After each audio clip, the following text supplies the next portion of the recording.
ಬಯಸುತ್ತೇನೆ. ಎಲ್ಲರಿಗೂ ರಾಷ್ಟ್ರೀಯ ವೈದ್ಯರ ದಿನಾಚರಣೆಯ ಶುಭಾಶಯಗಳು. ಜೀವನವನ್ನು ಹೇಗೆ ಪ್ರೀತಿಸಬೇಕೆಂದು ವೈದ್ಯರು ಮಾತ್ರ ಕಲಿಸಬಹುದು. 1991ರಿಂದ ಜುಲೈ 1ರಂದು ಭಾರತದಲ್ಲಿ ರಾಷ್ಟ್ರೀಯ ವೈದ್ಯರ ದಿನವನ್ನು ಆಚರಿಸಲಾಗುತ್ತಿದೆ. ಇದನ್ನು ಭಾರತ ಸರ್ಕಾರವು ಅಧಿಕೃತವಾಗಿ ಸ್ಥಾಪಿಸಿತು. ಈ ದಿನಾಂಕವನ್ನು ಪಶ್ಚಿಮ ಬಂಗಾಳಕ್ಕೆ ಸೇರಿದ ಪೌರಾಣಿಕ ವೈದ್ಯ ಡಾಕ್ಟರ್ ಬಿಪಿನ್ ಚಂದ್ರ ರಾಯ್ ಅವರ ಗೌರವಾರ್ಥವಾಗಿ ಆಯ್ಕೆ ಮಾಡಲಾಗಿದೆ.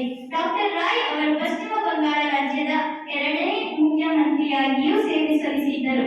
ವೈದ್ಯರ ಸಮರ್ಪಣೆ, ಕೆಲಸ, ನಿಷ್ಠೆ ನಮ್ಮ ಜೀವನಕ್ಕೆ ಮತ್ತು ಅಂತಿಮವಾಗಿ ರಾಷ್ಟ್ರಕ್ಕೆ ಸಲ್ಲಿಸಿದ ಸೇವೆಯನ್ನು ಗೌರವಿಸಲು ಮತ್ತು ವಂದಿಸಲು ಈ ದಿನವನ್ನು ಆಚರಿಸಲಾಗುತ್ತದೆ. ದೇವರು ನಮಗೆ ಜೀವನವನ್ನು ನೀಡುವುದರಿಂದ ವೈದ್ಯರಿಗೆ ದೇವರ ನಂತರದ ಸ್ಥಾನಮಾನವನ್ನು ನೀಡಲಾಗುತ್ತದೆ ಮತ್ತು ವೈದ್ಯರು ಆ ಜೀವನವನ್ನು ಆರೋಗ್ಯಕರವಾಗಿ ನಡೆಸಲು ನಮಗೆ ಸಹಾಯ ಮಾಡುತ್ತಾರೆ. ಮಾನವನ ಆರೋಗ್ಯಕ್ಕೆ ವೈದ್ಯರ ಕೊಡುಗೆಗಳು ಅಪಾರ. ವೈದ್ಯರು ರೋಗಿಗಳ ಮತ್ತು ಸಾರ್ವಜನಿಕರ ಆರೋಗ್ಯವನ್ನು ರಕ್ಷಿಸುತ್ತಾರೆ ಮತ್ತು ಉತ್ತೇಜಿಸುತ್ತಾರೆ.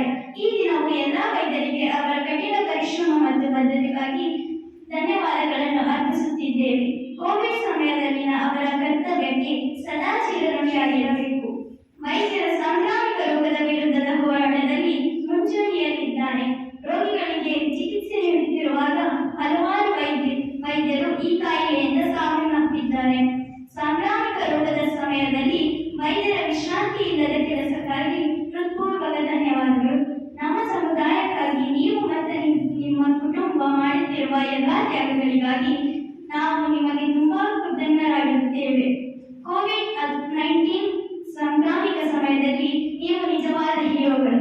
ನಮ್ಮ ಸಮುದಾಯವನ್ನು ಕಾಳಜಿ ವಹಿಸಲು ನೀವು ನಿಮ್ಮ ಆರೋಗ್ಯವನ್ನು ಅಪಾಯಕ್ಕೆ ತಳ್ಳಿದ್ದೀರಿ ಎಂದು ನಮಗೆ ತಿಳಿದಿದೆ.